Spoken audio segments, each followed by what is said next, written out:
Hi and welcome to BooksBeautyKendra. I'm Kendra and today I wanted to do an autumn book recommendation video for you today. So I've got 10 books here that I think fit from between late summer, early autumn to late autumn, early winter. And we'll just go through a range of different genres and such. And let's get to it. Okay, so the first 4 books are kind of a mix of different genres that don't really have anything in common, really, I don't think. Anyways, first one is A Streetcar Named Desire by Tennessee Williams. This is a play. This is one I studied in high school, which is a long time ago, I know, but I remember it.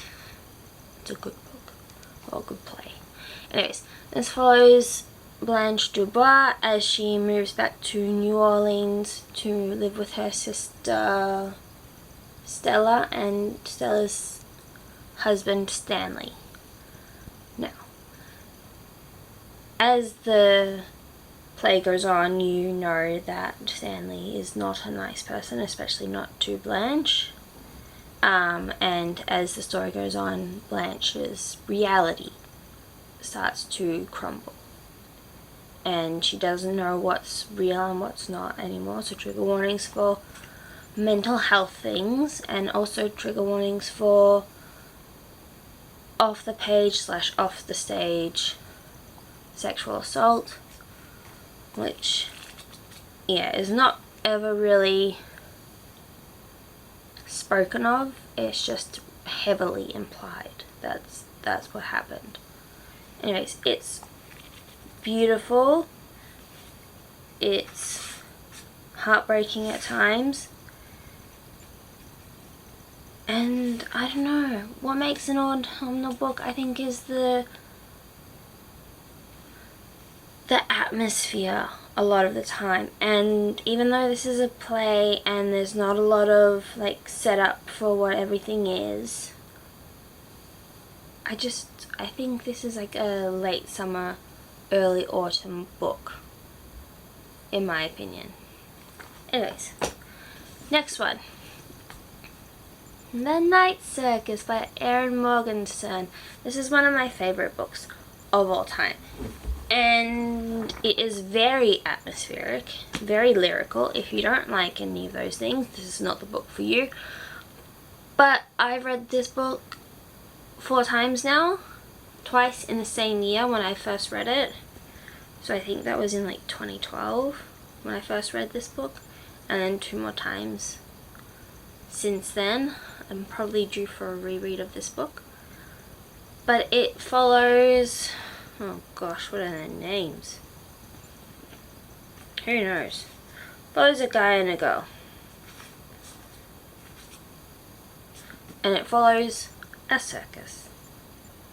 And the circus comes and goes without any warning.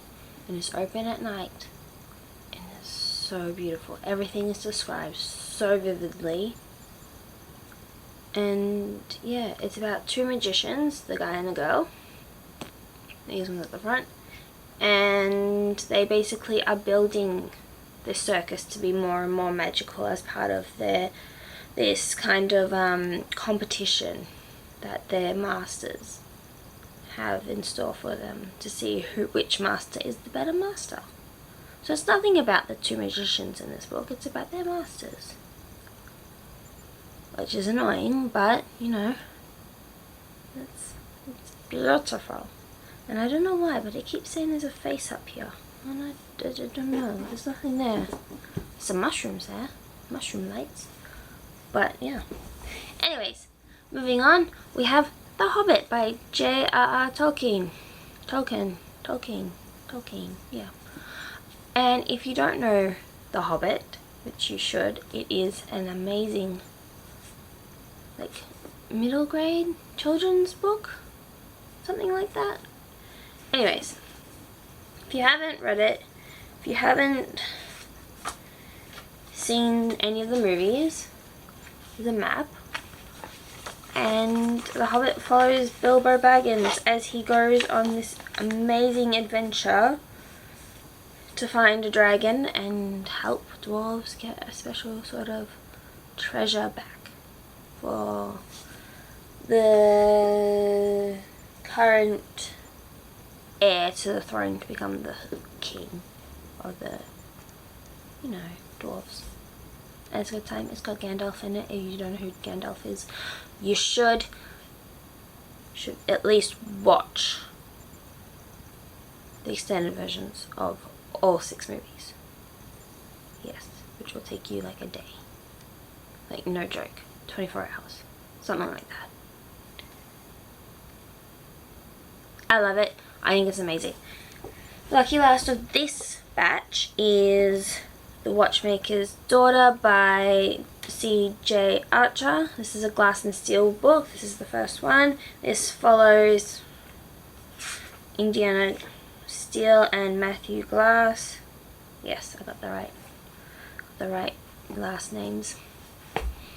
And basically, Indiana was the daughter of a watchmaker, and she's trying to figure out why no one will let her back into the watchmaking society. Guild. That's what it's called, guild. Because back then they had lots of guilds where if you're not part of that guild, you can't participate in that profession. So this one's watchmakers. There's also like a map guild, map makers, apothecaries, stuff. It's like a 13-book series. Okay, I think they're through a bunch of different guilds. I haven't finished the series, but I want to. Anyways, Indiana Steele is looking for what happened to her father and why she isn't allowed to practice watchmaking and be paid for it, because she is one of the best watchmakers.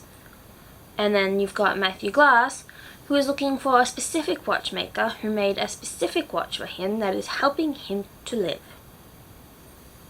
And so you've got partly mystery, historic. It's mostly historical, because this is like set in like the 1800s or 1900s. I don't know. And it's also partly romantic, and it's good fun. It's a very short book, very short, so it shouldn't take you too long to read.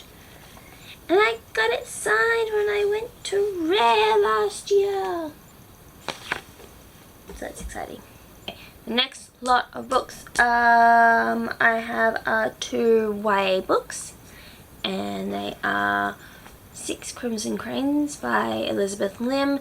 This follows Princess Shiori as she's been banished from her home by her stepmother, and her brothers are turned into 6 Crimson Cranes. Which are up the top here. Can you see them? Can you see them? Can you see them? Can you see them? Can you see them? Can you see them? And she has to figure out how to get home with, I think she's got like a bucket on her head or something. And she's not allowed to talk about the curse or who she really is, but she's got to make her way home. And she kind of falls in love with someone, and she makes friends with a dragon. And there's lots of stuff to this. So yeah, it's a good time. I've only read this one and part of the second one, but I keep wanting to keep going back to the second one.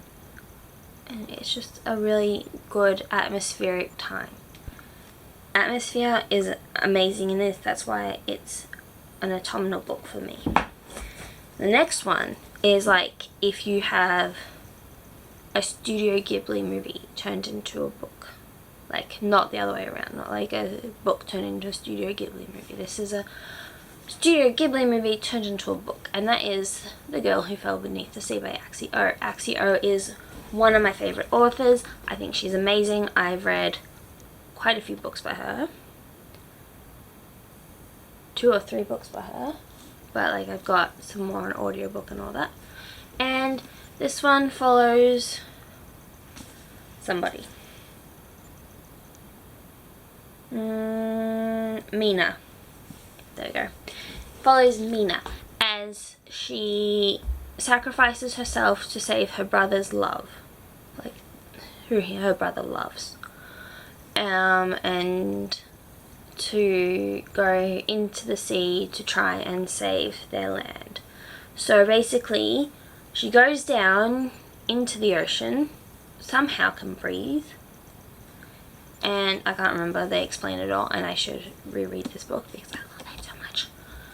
And she has to try and figure out how to wake the sleeping sea god.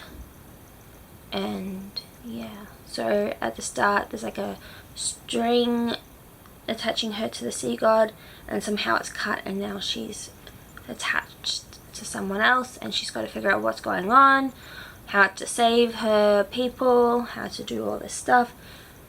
It is beautifully written. Beautifully written. And I love Axie O. Her books are amazing. You should check this one out. If you don't like fantasy and you like contemporary, like YA contemporary, you should check out XOXO, and I think she's got ASAP now out, and I'm waiting impatiently for my copy to arrive. The lucky last book stack that I have for autumnal reads is my romance book stack. So the last 4 are all romances, like just pure romances, not like Watchmaker's Daughter, which was, you know, like romance sprinkled in. And the first one is Two Wrongs Make a Right by Liese. I had a mental blank then. This is a Much Ado About Nothing retelling. It follows B and Jamie. Yes. So B and Jamie, and basically it's them, they like each other, and then they hate each other, and then their friends plot to get them together, and then like, no. We see what you're doing. We're gonna put a stop to this. We're gonna pretend we're dating. And a romance forms. And it's so sweet, so atmospheric. There's representation in this because Liese loves her representation, so I think B is on the ASD spectrum, and Jamie has anxiety. And yeah, if you know Much Ado About Nothing, you'll know how this goes. And I think this is the start of a series, and she's got 2 sisters, and they both follow Shakespeare plays. So I think the next one is Taming of the Shrew, and based on the 3rd sister's name, I think that one's based on Romeo and Juliet, but I could be wrong because that one's not out yet. Next book is a small town kind of romantic suspense book, and that is what it's called, Tattered Stars by Cowles. This is the first book in the Tattered and Torn series. It is, again, a short book.